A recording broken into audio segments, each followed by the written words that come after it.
ಸ್ವಾಗತ, ಶುಭ ಸ್ವಾಗತ. ಥಟ್ ಅಂತ ಹೇಳಿ ಕ್ವಿಜ್ ಕಾರ್ಯಕ್ರಮಕ್ಕೆ ತಮಗೆಲ್ಲ ಸ್ವಾಗತ. ಸ್ಪರ್ಧಿಗಳಿಗೂ ಸಹ ಸ್ವಾಗತವನ್ನ ಕೋರ್ತಾ ಇದ್ದೇವೆ. ನೀವು ಬಸ್ ನಿಲ್ದಾಣದಲ್ಲಿ ನಿಂತಿದ್ದೀರಾ, ಜೊತೆಯಲ್ಲಿ ಹೈಸ್ಕೂಲಲ್ಲಿ ಓದ್ತಾ ಇರ್ತಕ್ಕಂಥ ನಿಮ್ಮ ಮಗನೂ ಸಹ ನಿಂತ್ಕೊಂಡಿದ್ದಾನೆ. ನಿಮ್ಮ ಪಕ್ಕದಲ್ಲೇ ಇದ್ದಂಥ 60 ವರ್ಷದ ಓರ್ವ ಹಿರಿಯ ಇದ್ದಕ್ಕಿದ್ದ ಹಾಗೆ ಎದೆಯನ್ನ ಹಿಡ್ಕೊಂಡು ಬಿದ್ದು ಬಿಡ್ತಾನೆ.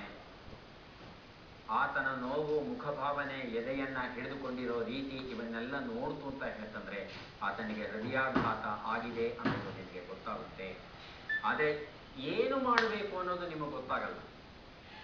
ಆದರೆ ಶಾಲೆಯಲ್ಲಿ ಓದ್ತಾ ಇರ್ತಕ್ಕಂಥ ನಿಮ್ಮ ಮಗ ತಕ್ಷಣವೇ ಕೆಳಗೆ ಬಿದ್ದಂಥ ಆ ಹಿರಿಯನಿಗೆ ಪ್ರಥಮ ಚಿಕಿತ್ಸೆಯನ್ನ ನೀಡ್ತಾನೆ.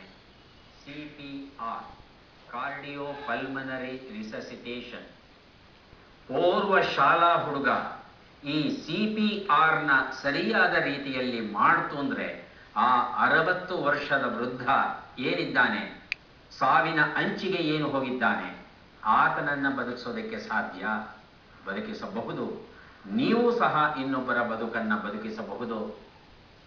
ಏನು ವೈದ್ಯರೇ ಆಗಬೇಕು ಅಂತ ಏನಿಲ್ಲ, ಆದರೆ ಪ್ರಥಮ ಚಿಕಿತ್ಸೆಯ ಪರಿಪೂರ್ಣ ಮಾಹಿತಿ, ನಿಖರ ಮಾಹಿತಿ ನಿಮಗೆ ಗೊತ್ತಿರಬೇಕಷ್ಟೆ.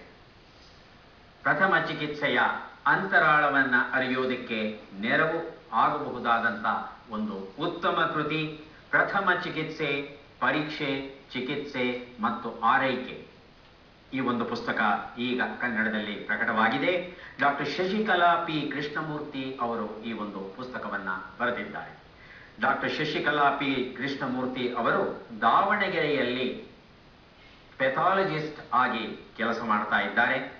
ಸ್ಥಳೀಯ ಪತ್ರಿಕೆಯಲ್ಲಿ ಪ್ರಥಮ ಚಿಕಿತ್ಸೆಯ ಬಗ್ಗೆ ಬರೆದಂಥ ಲೇಖನಗಳು ಏನಿದ್ವು ಅದನ್ನ ಜನ ಮೆಚ್ಚಿದ ಕಾರಣ ಅದೀಗ ಪುಸ್ತಕ ರೂಪದಲ್ಲಿ ಪ್ರಕಟವಾಗಿದೆ.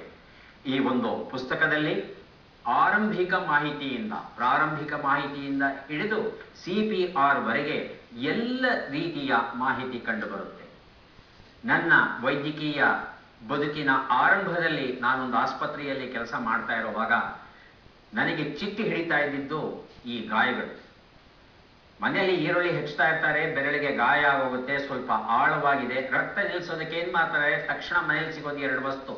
ಒಂದು ಅರಸಿನ ಪುಡಿ, ಅದು ತಪ್ಪಿದ್ರೆ ಕಾಫಿ ಪುಡಿ. ಕಾಫಿ ಪುಡಿಯನ್ನ ಚೆನ್ನಾಗಿ ಮೆತ್ತ ಬಿಟ್ಟು ಮೇಲೊಂದು ಯಾವುದೋ ಒಂದು ಬಟ್ಟೆ ಸಿಗುತ್ತೆ, ಬಟ್ಟೆನ ಕಟ್ಕೊಂಡು ಅವ್ರ ಆಸ್ಪತ್ರೆಗೆ ಬಂದಾಗ ಆ ಕಾಫಿ ಪುಡಿಯನ್ನ ತೊಳೆಯೋದಿಕ್ಕೆ ಇದೆಯಲ್ಲ, ದೊಡ್ಡ ತಲೆನೋವು ನಿಜಕ್ಕೂ.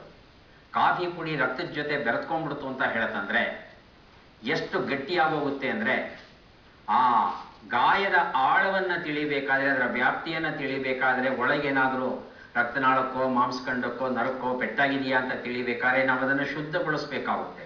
ಶುದ್ಧಗೊಳಿಸೋದೇ ದೊಡ್ಡ ತಲೆನೋವು. ಬೈತಾ ಇದ್ದೆ ಅವರಿಗೆ, ಏನಮ್ಮ ಕಾಫಿ ಪುಡಿ ಹಚ್ಚಿದಿರಲ್ಲ, ಏನ್ ಮಾಡೋದು ಡಾಕ್ಟ್ರೇ, ನನಗೆ ಗೊತ್ತಾಗ್ಲಿಲ್ಲ ಏನ್ ಮಾಡ್ಬೇಕು ಅಂತ. ಗಾಯ ಆಗಿ ರಕ್ತ ಬಂತ, ಭಯ ಆಗೋಯ್ತು, ಅದಕ್ಕೆ ಯಾರೋ ಹೇಳಿದ್ರು ಕಾಫಿ ಪುಡಿ ಹಚ್ಚು ಅಂತ ಹಚ್ಬಿಟ್ಟೆ ಡಾಕ್ಟ್ರೆ.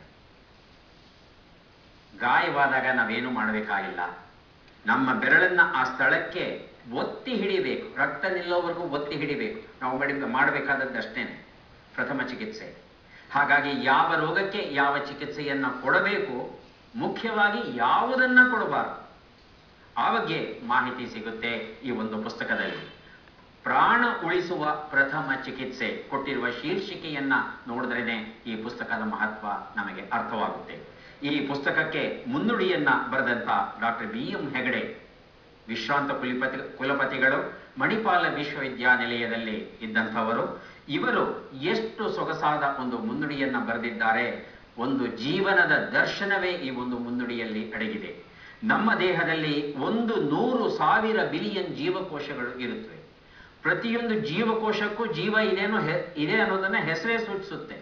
ಆದರೆ ಇಲ್ಲಿ ಒಂದು ಅದ್ಭುತವಾದ ಮಾಹಿತಿ ಏನು ಕೊಡ್ತಾರೆ ಅಂದ್ರೆ, ಪ್ರತಿಯೊಂದು ಜೀವಕೋಶಕ್ಕೂ ಒಂದು ಮನಸ್ಸು ಅನ್ನೋದು ಇದೆ ಅನ್ನೋದನ್ನ ಹೇಳ್ತಾರೆ. ಜೀವಕೋಶಕ್ಕೂ ಮನಸ್ಸಿದೆ. ಮನಸ್ಸು ಅನ್ನೋದು ಎಲ್ಲಿದೆ ಅಂತ ಹೇಳಿದ್ರೆ ಬಹಳ ಕಷ್ಟ. ಎಲ್ಲರೂ ಮನಸ್ಸು ಅನ್ನೋದು ಹೃದಯದಲ್ಲಿದೆ ಅಂತ ಭಾವಿಸ್ತಾರೆ. ಹಾಗೇನಿಲ್ಲ, ಪ್ರತಿಯೊಂದು ಜೀವಕೋಶದಲ್ಲೂ ಇರುತ್ತೆ ಅದು ಮನಸ್ಸು ಅನ್ನೋದನ್ನ. ಅಷ್ಟು ಸೊಗಸಾದ ಒಂದು ಒಳನೋಟವನ್ನ ಯಾವ ರೀತಿ BM ಹೆಗಡೆ ಮುನ್ನುಡಿಯಲ್ಲಿ ಕೊಟ್ಟಿದ್ದಾರೋ ಹಾಗೆಯೇ ನಮ್ಮ ಬದುಕಿಗೂ ಸಹ ಒಂದು ಒಳನೋಟವನ್ನ ಕೊಡುತ್ತೆ. ಅತ್ಯಂತ ಸರಳವಾದ ಕನ್ನಡದಲ್ಲಿ ಹಂತ ಹಂತವಾಗಿ ಬರೀತಾ ಹೋಗ್ತಾರೆ. ತಾಂತ್ರಿಕ ಶಬ್ದಗಳ ಬಳಕೆ ಬಹಳ ಕಡಿಮೆ ಇದೆ. ಒಂದು ಹಂತದಲ್ಲಿ ಅನ್ಸುತ್ತೆ ಡಾಕ್ಟರ್ ಶಶಿಕಲಾ ಪಿ ಕೃಷ್ಣಮೂರ್ತಿ ಅವರಿಗೆ ಈ ಲೇಖನಗಳಿಂದ ಬರೆಯೋದ್ರಿಂದ ಏನಾದರೂ ಉಪಯೋಗ ಉಂಟಾ? ಯಾರಾದರೂ ಓದ್ತಾರ? ಇದರಿಂದ ಯಾರಿಗಾದ್ರೂ ಉಪಯೋಗ ಆಗುತ್ತಾ? ಆದರೆ ಲೇಖನಗಳು ಪತ್ರಿಕೆಯಲ್ಲಿ ಪ್ರಕಟವಾಗಿ ಜನರ ಒಂದು ಪ್ರತಿಕ್ರಿಯೆಯನ್ನು ನೋಡಿದಾಗ ಹೌದು ನಾನು ಬರೀಬೇಕು ಅಂತ ಅನ್ಸುತ್ತೆ. ಅವರಿಗೆ ಬರೆದದ್ದು ಸಾರ್ಥಕ ಅಂತ ಅನ್ಸುತ್ತೆ. ವೈದ್ಯನ ಬದುಕಿನ ಅವಿಭಾಜ್ಯ ಅಂಗ ಶಿಕ್ಷಣ, ವೈದ್ಯಕೀಯ ಶಿಕ್ಷಣ. ಔಷಧವನ್ನು ಬರೆದುಕೊಟ್ರೆ ವೈದ್ಯನ ಜವಾಬ್ದಾರಿ ಮುಗಿಲಿಲ್ಲ. ಆ ರೋಗ ಬರದೇ ಇರೋ ಹಾಗೆ ಯಾವ ರೀತಿಯ ಜೀವನ ಶೈಲಿಯನ್ನ ರೂಪಿಸ್ಕೋಬೇಕು ಅಂತ ತಿಳಿ ಹೇಳೋದು ಸಹ ವೈದ್ಯನ ಕರ್ತವ್ಯವಾಗುತ್ತೆ. ಪ್ರಥಮ ಚಿಕಿತ್ಸೆ ಒಂದೇ ಸಲಕ್ಕೆ ಓದಿ ಮುಗಿಸುವ ಪುಸ್ತಕವಲ್ಲ. ಈ ಪುಸ್ತಕ ಮನೆಯಲ್ಲಿ ಇರಬೇಕು. ಆಗಾಗ್ಗೆ ಅನುಮಾನ ಬಂದಾಗೆಲ್ಲ ತೆಗೆದು ಓದ್ತಾ ಇರಬೇಕು. ಅದನ್ನ ಅಗತ್ಯ ಬಂದಾಗ ಪ್ರಯೋಗಿಸಬೇಕು.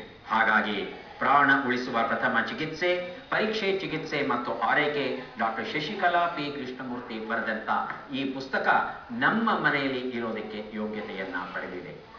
ಈಗ ಕಾರ್ಯಕ್ರಮವನ್ನ ಆರಂಭಿಸ್ತಾ ಇದ್ದೇವೆ. ಸ್ಪರ್ಧಿಗಳ ಪರಿಚಯ. ಮೊದಲ ಸ್ಪರ್ಧಿ. ನಮಸ್ಕಾರ, ನನ್ನ ಹೆಸರು ಪದ್ಮಾ ಯಸರಾವ್ ಅಂತ. ನಾನು ಏಜಸ್ ಲೇಔಟ್ನಿಂದ ಬಂದಿದ್ದೇನೆ.